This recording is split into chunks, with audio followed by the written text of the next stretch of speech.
भारत माता की, भारत माता की। हिंदवी स्वराज्याचे सरसंस्थापक छत्रपती शिवरायांना मानाचा मुजरा करतो। भारतीय राज्यघटनेचे शिल्पकार भारतरत्न डॉक्टर बाबासाहेब आंबेडकर यांना मानवंदना अर्पित करतो। आज जिच्या सत्काराकरता आपण सगळे लोक या ठिकाणी एकत्रित आलो आहोत, जागतिक स्तरावर जिने भारताची मान बुद्धिबळाच्या माध्यमातून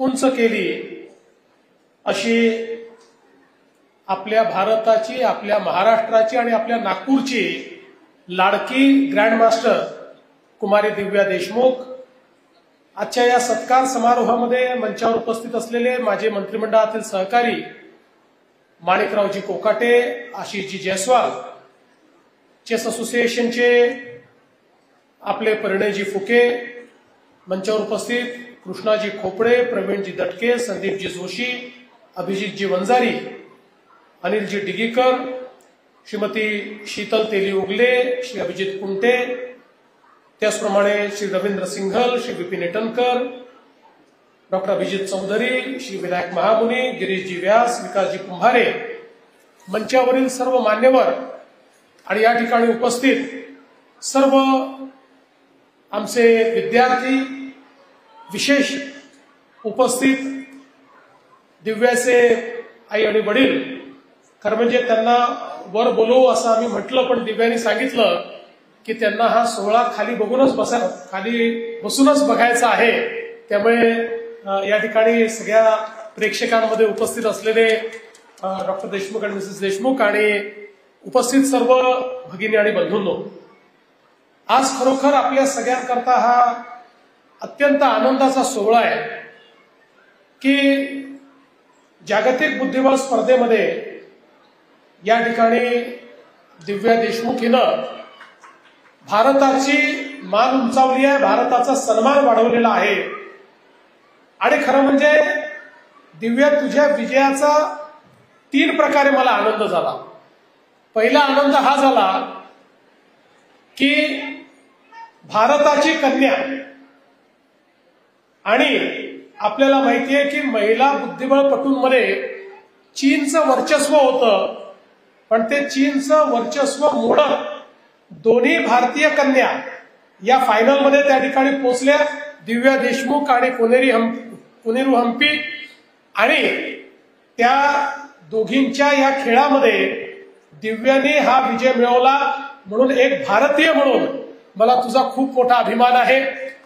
दुसरा मला या गोष्टीचा अभिमान आहे की माझ्या महाराष्ट्राची कन्या, छत्रपती शिवरायांचा महाराष्ट्र, या महाराष्ट्राची कन्या जागतिक स्तरावर भारताचं नाव उंच करते, म्हणून महाराष्ट्राचा मुख्यमंत्री म्हणून मला तुझा अभिमान आहे। आणि अर्थातच एक नागपूरकर म्हणून मला या गोष्टीचा अभिमान आहे की माझ्या नागपूरची दिव्या देशमुख हिने संपूर्ण जगामध्ये हा खिताब मिळवला, आणि तोही वयाच्या केवळ 19व्या वर्षी। भारताची अशा प्रकारची पहिली विजेती महिलांमधली ही ती झालेली आहे। मला असं वाटतं की खरोखर इतक्या कमी वयामध्ये इतक्या उंचीवर जाणं, याच्या पाठीमागे निश्चितपणे तिची मेहनत, तिच्या आईवडिलांचा पाठिंबा, तिच्या प्रशिक्षकांची मेहनत आणि अर्थातच सगळ्यांचा आशीर्वाद हा महत्वाचा ठरलेला आहे। आणि म्हणूनच आपण हा निर्णय केला की जिने आपला सन्मान वाढवला, तिचा नागरी सन्मान हा आपण केला पाहिजे। आणि म्हणूनच महाराष्ट्र शासनाच्या वतीनं आज आपण हा सन्मान या ठिकाणी आयोजित केला, आणि या सन्मानाच्या माध्यमातून हा केवळ तिचा सन्मान म्हणून आपण कार्यक्रम घेतलेला नाही, तर महाराष्ट्रातल्या आणि देशातल्या हजारो मुलांना, मुलींना प्रेरणा देण्याकरता तुम्ही देखील मनात ठरवलं तर हे करू शकता. दिव्यांनी करून दाखवलंय आणि म्हणून सर्वांना प्रेरणा मिळावी याकरता खरं म्हणजे हा सन्मान या ठिकाणी आपण आयोजित केला. आणि मला खरोखर आनंद आहे की ज्या प्रकारे नागपूरकरांनी दिव्याचं स्वागत केलं आणि संपूर्ण देशामध्ये खूप मोठ्या प्रमाणात या विजयाचं स्वागत झालं. खरं म्हणजे आमच्या मंत्रिमंडळामध्ये देखील आम्ही दिव्याच्या अभिनंदनाचा प्रस्ताव पारित केला आणि हा प्रस्ताव पारित होत असताना, दिव्या तुझ्यामुळे आम्हालाही कसा सन्मान मिळतो बघ, हा प्रस्ताव पारित होत असताना आमचे भुजबळ साहेब मिश्किलपणे म्हणाले की नागपूरच्या लोकांचं बुद्धिबळात जरा जास्तीच थोडं त्या ठिकाणी त्यांना गती आहे आणि ते जास्तीच बुद्धिमान दिसतात. अशा प्रकारे तुझ्यामुळे आम्हालाही, आम्ही पण बुद्धिबळ खेळतो पण आम्ही राजकारणात खेळतो, आम्ही नॉकआउट करतो, आम्ही चेकमेट करतो. पण मला असं वाटतं की तू जे काही केलेलं आहेस, म्हणजे खरं तर 7व्या वर्षी अंडर-9 मधली चॅम्पियनशिप जिंकण्यापासनं जी एक सुरुवात तू केली ती थांबलीच नाही. आणि मला असं वाटतं की ही सातत्याने एक शिखर दिव्या चढत गेली. आणि ही गोष्ट महत्वाची आहे की ती तिच्या प्रशिक्षकांनाही विसरली नाही.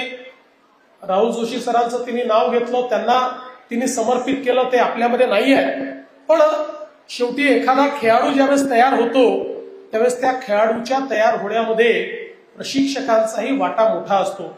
आज तिला परदेशी प्रशिक्षक देखील त्या ठिकाणी प्रशिक्षण देतात. पण मला असं वाटतं की या कमी वयामध्ये इतकं फोकस ठेवणं, ज्यावेळी अनेक गोष्टी आपल्याला खुणावत असतात, ज्यावेळी अलीकडच्या काळामध्ये तर वेगवेगळ्या प्रकारचं मनोरंजनाच्या संधी, म्हणजे अनेक वेळा आपण बघतो की 19व्या वर्षी तर आजकाल मोबाईलच हातातनं सुटत नाही. अशा या सगळ्या जगामध्ये मात्र तू आपला फोकस कुठे ढळू दिला नाही, हे अत्यंत महत्वाचं आहे. शेवटी बुद्धिबळ एक असा खेळ आहे की ज्याच्यामध्ये खूप स्पॉन्टेनिटी लागते, ज्याच्यामध्ये खूप फोकस लागतो, ज्याच्यामध्ये खूप अलर्टनेस लागतो. या सगळ्या गोष्टी एकत्रितपणे त्या ठिकाणी लागतात. आणि आपल्याला माहितीये की ज्या प्रकारचं प्रोफेशनलिझम हे बुद्धिबळात आपल्याला पाहायला मिळतं. खरं तर आपण विचार केला, मी देखील खूप मोठा क्रिकेट फॅन आहे, पण क्रिकेटच्या वर्ल्ड कपमध्ये 7 ते 10 देश फक्त त्या ठिकाणी खेळतात. पण बुद्धिबळामध्ये 100 पेक्षा जास्त देश खेळतात. आणि आता त्या देशांमधनं चॅम्पियन म्हणून आलेली दिव्या, हिचं काम हे खरोखर मला असं वाटतं अतिशय मोठं आहे. कारण 100 देशातल्या या सगळ्या खेळाडूंमध्ये अशा प्रकारे प्रावीण्य मिळवणं ही खूप मोठी गोष्ट आहे. मला या गोष्टीचा आनंद आहे की महाराष्ट्र सरकारने सातत्याने क्रीडा क्षेत्राला प्राधान्य देण्याचा प्रयत्न केला आणि दिव्यांनी पण त्याचा उल्लेख केलेला आहे.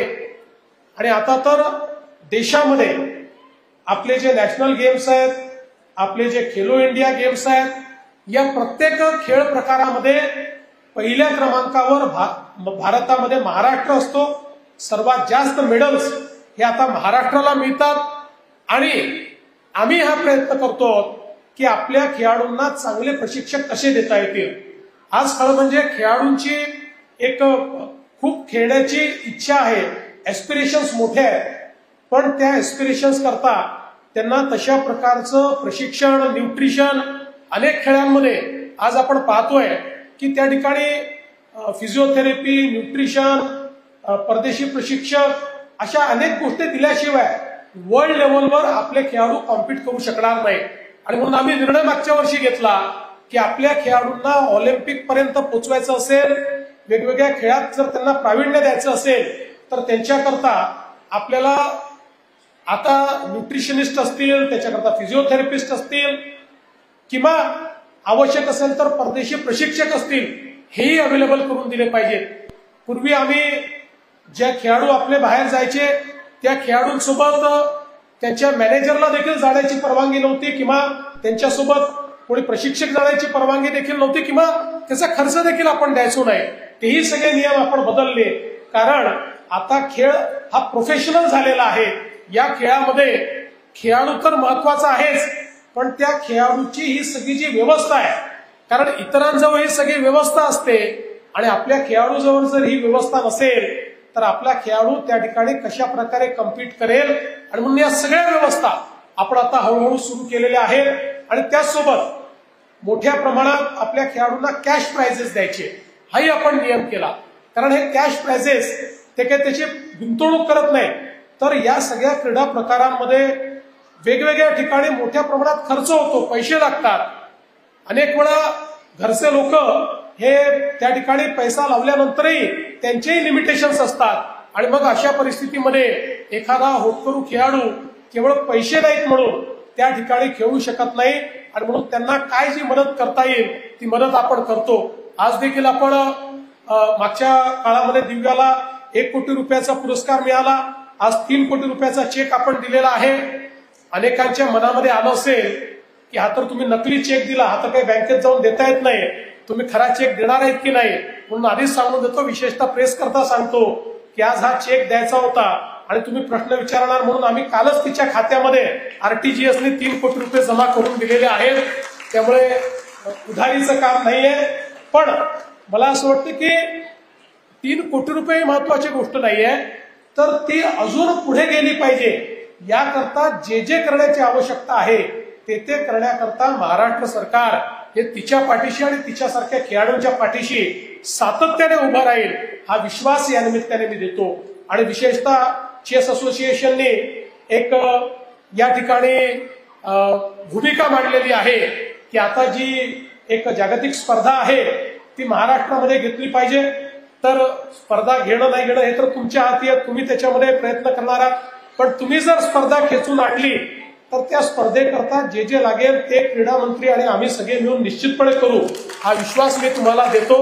आणि नागपूरच्या तमाम नागपूरकरांच्या वतीनं आणि महाराष्ट्रातल्या 13 कोटी जनतेच्या वतीनं दिव्या तुझं खूप मनापासून अभिनंदन करतो.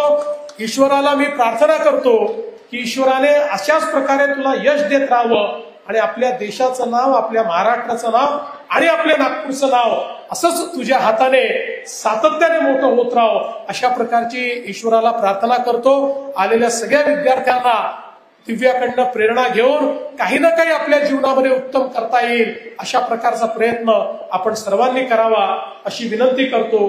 पुन्हा एकदा क्रीडा विभागाने आणि आपल्या चेस असोसिएशनने हा चांगला कार्यक्रम या ठिकाणी घडवून आणला, त्याबद्दल त्यांचं मनापासून अभिनंदन करून माझे 2 शब्द संपवतो. धन्यवाद. जय हिंद, जय महाराष्ट्र. खूप खूप धन्यवाद सर.